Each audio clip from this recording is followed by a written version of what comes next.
ಪತ್ನಿಯ ಅಕ್ರಮ ಸಂಬಂಧಕ್ಕೆ ಬೇಸತ್ತು ಪತಿ ಆತ್ಮಹತ್ಯೆ, ವ್ಯಕ್ತಿ ಸಾವಿಗೆ ಕಾರಣವಾದ್ರ ವಿವಿ ಮಾಜಿ ಕುಲಪತಿ. ಬೆಂಗಳೂರಿನ ಮಹಾಲಕ್ಷ್ಮಿ ಲೇಔಟ್ನಲ್ಲಿ ಘಟನೆ.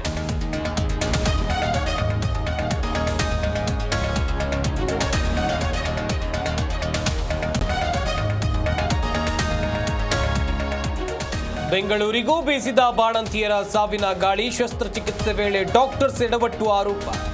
ವೈದ್ಯರ ನಿರ್ಲಕ್ಷ್ಯದಿಂದ ಘಟನೆಯಿಂದ ಕುಟುಂಬಸ್ಥರು.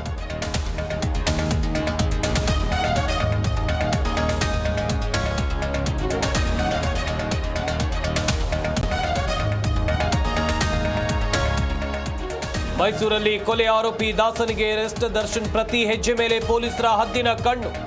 ಬಹುತೇಕ ಮುಂದಿನ ವಾರವೇ ಸುಪ್ರೀಂಗೆ ಅರ್ಜಿ ಸಲ್ಲಿಕೆ ಸಾಧ್ಯತೆ.